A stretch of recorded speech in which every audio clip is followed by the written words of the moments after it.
2 రోజుల క్రిందట చంద్రబాబు గారి కోసం ముంబై నుంచి తెప్పిస్తున్నటువంటి ఒక హెలికాప్టర్ పూణే వద్ద క్రాష్ అయింది. ఆ ఘటన మనందరం చూసే ఉన్నాం. అందులో పైలట్లు అయితే ఆ గాయాలతో బయటపడినప్పటికీ కూడా దిగ్భ్రాంతి కలిగించే విషయాలు కొన్ని ఈ హెలికాప్టర్ క్రాష్లో ఉన్నాయనేది ప్రధానంగా నడుస్తున్నటువంటి చర్చ.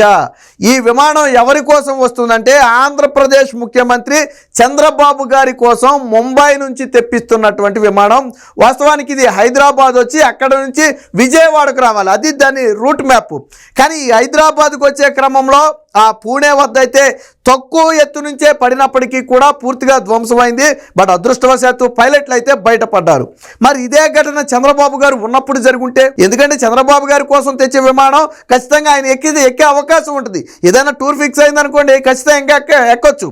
వాస్తవానికి చంద్రబాబు గారు రెగ్యులర్గా వాడే ఆ హెలికాప్టర్ అనేది సర్వీస్కి వెళ్ళింది.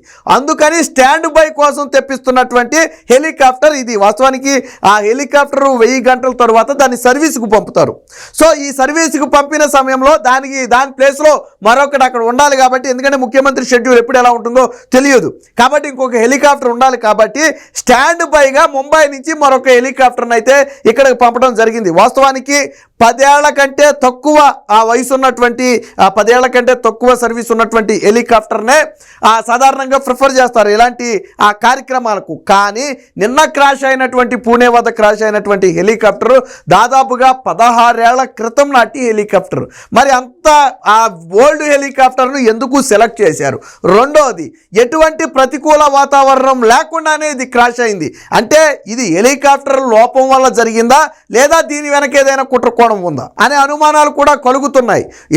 వాస్తవానికి ప్రతికూల వాతావరణంలో ఘటనలు జరగడం మనం చాలా సమయాల్లో చూసాం. పొగమంచు ఉండటమో లేకపోతే గాలి దుమ్ములు రావటమో లేదా భారీ వర్షాలు పడి హెలికాప్టర్ స్టార్ట్ అయిన తర్వాత ఇబ్బందులు పడటమో, సో ఇలాంటివన్నీ మనం గతంలో చాలాసార్లు చూసాం. బట్ ముంబై నుంచి హెలికాప్టర్ వస్తున్నప్పుడు ఎటువంటి ప్రకృతి విపత్తులు లేవు, అంతా ప్లెయిన్గానే ఉంది.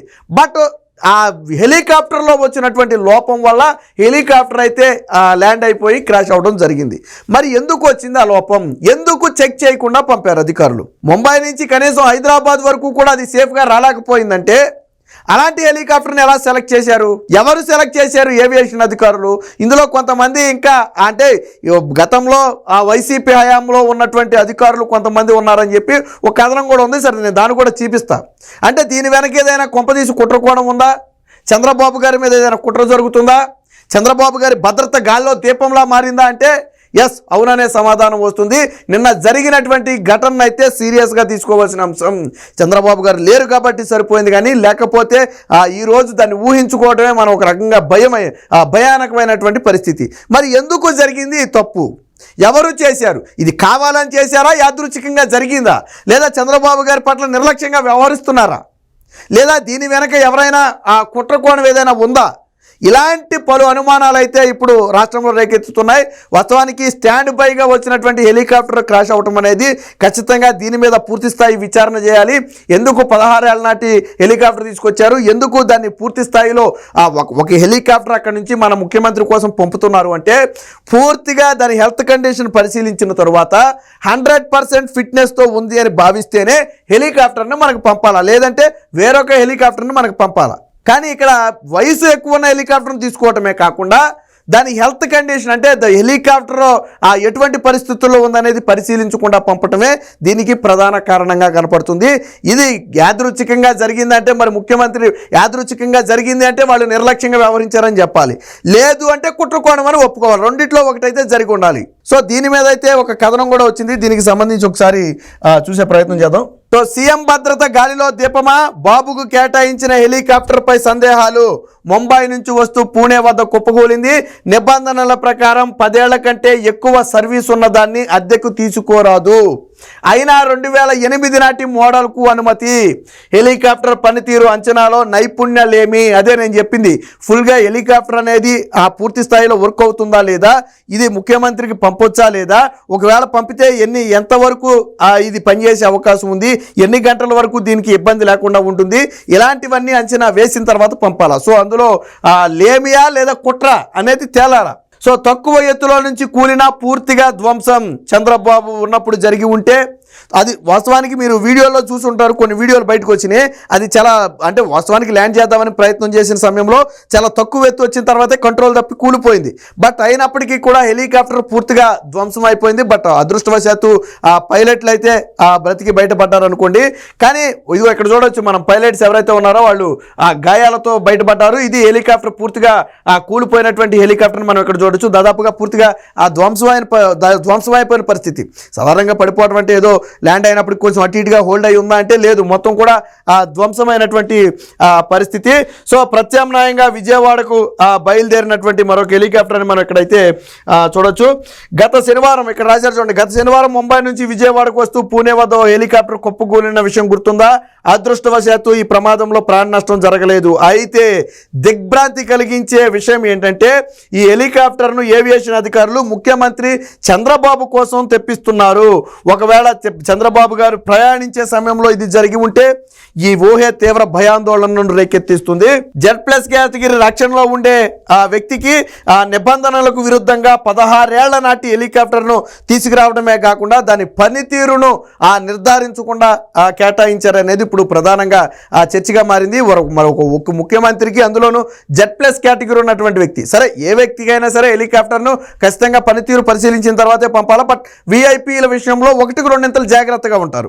ఇతర వాళ్ళతో పోలిస్తే విఐపీల విషయంలో చాలా జాగ్రత్తగా ఉండాలి. మరి చంద్రబాబు గారు లాంటి Z+ కేటగిరీ ఉన్నటువంటి వ్యక్తి, ఒక రాష్ట్రానికి ముఖ్యమంత్రిగా ఉన్నటువంటి వ్యక్తి, అలాంటి వ్యక్తికి పంపే హెలికాప్టర్ విషయంలో ఇంత నిర్లక్ష్యంగా ఎలా ఉన్నారు? దీని వెనక కుట్ర కోణం ఉందా లేదా? ఎందుకు ఇంత నిర్లక్ష్యంగా? నిర్లక్ష్యం ఖరీదు ఏదైనా జరిగితే, ప్రమాదం అనుకోనిది జరిగితే, ఒకవేళ హెలికాప్టర్ విజయవాడ వచ్చి ఏదైనా పని మీద బయలుదేరినప్పుడు ఏదైనా జరిగితే దానికి ఎవరు బాధ్యులు? సో ఇవే ఇప్పుడు పలు అనుమానాలకైతే భావిస్తున్నాయి. సాధారణంగా ముఖ్యమంత్రి ప్రయాణించే వాహనాల కాన్వాయ్ నుంచి హెలికాప్టర్ వరకు ప్రతిదీ పరిశీలించి సురక్షితమని నిర్ధారించుకున్న తరువాతే వినియోగిస్తారు. కానీ చంద్రబాబు గారికి కేటాయించిన హెలికాప్టర్ విషయంలో ఉన్నతాధికారుల ఉదాసీనత అయితే బయటపడింది. దీని మీద అయితే తీవ్రస్థాయి ఎదురొచ్చాయి. ఏవియేషన్ అధికారులు గ్లోబల్ వెక్టా అనే ఒక సంస్థకు చెందినటువంటి VTGVI AW193 అనే 2008కి చెందినటువంటి ఒక హెలికాప్టర్ని అయితే విజయవాడ అంటే హైదరాబాద్ వచ్చి హైదరాబాద్ నుంచి విజయవాడ రావాలా. సో దానికైతే పర్మిషన్ ఇచ్చారు. సో భద్రతా చర్యలపైన కూడా పలు అనుమానాలు అయితే ఉన్నట్టుగైతే తెలుస్తుంది. ఇక్కడ చూడండి, పెద్దగా అవగాహన లేని అధికారులు ఇప్పుడు ఏవియేషన్లో ఉండటం వల్లే ప్రధానంగా ఇలాంటివి జరుగుతున్నవని వ్యాఖ్యలు. వాస్తవానికి ప్రోటోకాల్ ఏవియేషన్ MDగా ఒక అధికారి వ్యవహరిస్తున్నారు. గతంలో చంద్రబాబు హయాంలో ఎయిర్ ఫోర్స్లో పనిచేసే కల్నల్ ఈ బాధ్యతలను నిర్వర్తించేవారు. అప్పట్లో వాతావరణంలో ఏ మాత్రం తేడా ఉన్న హెలికాప్టర్ ప్రయాణానికి అనుమతించేవారు కాదు. ప్రతికూల వాతావరణంలో కారణంగా 3 సార్లు నాడు ముఖ్యమంత్రిగా ఉన్నటువంటి చంద్రబాబు గారి నెల్లూరు పర్యటనను హెలికాప్టర్లో వెళ్ళడానికి అనుమతించలేదు. అప్పట్లో వైఎస్ హయాం తరువాత అప్పట్లో అధికారులు కొంత జాగ్రత్త పాటించినప్పటికీ కూడా మళ్ళీ తాజాగా ఇప్పుడు జరిగినటువంటి వ్యవహారం అనేది విస్తుగొలిపేదిగా ఉంది. అయితే వైసీపీ సర్కారు వచ్చిన తర్వాత నియమించిన అధికారులకు అంతగా అవగాహన లేకపోవడంతో ఈ పరిస్థితి ఏర్పడిందని అంటున్నారు. Z+ కేటగిరీ ఉన్నటువంటి చంద్రబాబు గారి విషయంలో అధికారులు ఇంత నిర్లక్ష్యంగా వ్యవహరించడం ఏంటని చెప్పి తీవ్ర ఆగ్రహం వ్యక్తం చేస్తున్నారు. అయితే ఇక్కడ మనం అనుకున్నట్టుగా జగన్మోహన్ రెడ్డి చెప్పిన అధికారులు లేదా జగన్మోహన్ రెడ్డి వచ్చిన తర్వాత నియమించిన అధికారులను మనం మాట్లాడుకుంటున్నామంటే అందులో ఏమైనా కుట్రకోణం ఉందేమోనని అనుమానాన్ని కూడా వ్యక్తం చేయాల్సిన పరిస్థితి ఉంది. వాస్తవానికి ఇది యాదృచ్ఛికంగా అంత కండిషన్ బాగుండి ఒకవేళ ప్రతికూల వాతావరణంలో హెలికాప్టర్ ఏదైనా క్రాష్ అయి ఉంటే ఓకే, ఎందుకంటే ప్రతికూల వాతావరణంలో ఎలాంటి హెలికాప్టర్ అయినా ఇబ్బందులు గురి కావచ్చు. బట్ ఎటువంటి ప్రతికూల వాతావరణం లేకుండా కనీసం ముంబై నుంచి హైదరాబాద్ వరకు కూడా ట్రావెల్ చేయకుండా మధ్యలో పూణే వద్దే ఇది క్రాష్ అయింది అంటే అంత కండిషన్ లేని హెలికాప్టర్ను ఎలా చంద్రబాబు గారికి కేటాయించారు? అది కండిషన్ లేదు అని స్పష్టంగా అర్థమవుతుంది ఖచ్చితంగా. ఎందుకంటే ఎటువంటి ప్రతికూల వాతావరణం లేకుండా కూలిందంటే కండిషన్ లేదు. అది ఎందుకు కండిషన్ లేని హెలికాప్టర్ని చంద్రబాబు గారికి కేటాయించారు? ఎవరు కేటాయించారు? నిబంధనలకు విరుద్ధంగా 10 ఏళ్ల సర్వీసు కంటే ఎక్కువ ఉన్నటువంటి హెలికాప్టర్ను ఎందుకు కేటాయించారు? ఇలాంటి 1 కాదు 2 కాదు అనేక ప్రశ్నలకైతే సమాధానం చెప్పాలి. దీన్ని రాష్ట్ర ప్రభుత్వం కూడా సీరియస్గానే తీసుకున్నట్టు తెలుస్తుంది. అసలు ఎందుకు ఈ హెలికాప్టర్ను సెలెక్ట్ చేశారు? దీని వెనక ఎవరున్నారు? ఎవరు సెలెక్ట్ చేశారు? ఏవియేషన్ అధికారుల పాత్ర ఎంత ఉంది అనే అంశాల మీద కూడా అయితే పూర్తి స్థాయి విచారణ చేయాలి. మొత్తంగా చంద్రబాబు గారి భద్రత మీద అయితే ఒక భయాందోళన కలిగే విధంగా చేసింది హెలికాప్టర్ క్రాష్ అనేది. ఇప్పుడు టీడీపీ నేతలు కానివ్వండి, కార్యకర్తలు కానివ్వండి, అభిమానులు కానివ్వండి ఒకటే ఆందోళన వ్యక్తం చేస్తున్నారు. ఇలాంటి పరిస్థితులు ఉన్నాయని తెలిస్తే ఎందుకు హెలికాప్టర్ పంపారు, అధికారులు ఇంత నిర్లక్ష్యంగా ఎలా ఉన్నారు, పొరపాటున అది వచ్చిన తర్వాత చంద్రబాబు గారు వినియోగించుంటే పరిస్థితి ఏంటి అనే అనుమానాలు అయితే కలుగుతున్నాయి. వాస్తవానికి జగన్మోహన్ రెడ్డి హయాంలో ఉంచి ఉన్నటువంటి హెలికాప్టర్నే ఇప్పుడు కూడా చంద్రబాబు గారు వాడుతున్నారు. బట్ అది 1000 గంటలు పూర్తయినప్పుడు సర్వీస్కి పంపాలి. సో అలా రెగ్యులర్గా వాడే హెలికాప్టర్ సర్వీస్కి వెళ్ళింది. సో దాని ప్లేస్లో స్టాండ్ బైగా తెస్తున్నటువంటి హెలికాప్టరే ఇప్పుడు క్రాష్ అయింది. వాస్తవానికి ఇది ఎక్కువగా ఉండేదేం కాదు. బట్ అంటే రెగ్యులర్ హెలికాప్టర్ ఎప్పుడైతే రిటర్న్ బ్యాక్ అవుతుందో అప్పుడు ఆటోమేటిక్గా ఇది వెళ్ళిపోతుంది. బట్ అప్పటి వరకు స్టాండ్ బై కోసం తెస్తున్నటువంటి హెలికాప్టర్, ఎందుకంటే ఖచ్చితంగా ముఖ్యమంత్రి కోసం ఎప్పుడు ఒక హెలికాప్టర్ సిద్ధంగా ఉండాలి. సో అందుకని స్టాండ్ బై కోసం తెస్తున్నటువంటి హెలికాప్టర్ బహుశా సర్వీస్కి వెళ్ళినటువంటి హెలికాప్టర్ రావడానికి కొన్ని రోజులు సమయం పట్టవచ్చు. మేబీ వారమో 2 వారాలు 3 వారాలు సమయం పట్టవచ్చు. ఈలోపు ఆ అత్యవసర పరిస్థితుల కోసం ఉపయోగించడం కోసం తెచ్చేదే ఈ హెలికాప్టర్. ఏది ఏమైనా మొత్తంగా ఇప్పుడు చంద్రబాబు గారి కోసం తెప్పిస్తున్నటువంటి హెలికాప్టర్ కుప్పగూలింది అంటే దీని వెనక కుట్రకోణం ఉందేమోననే పలు అనుమానాలు అయితే వ్యక్తమవుతున్నాయి.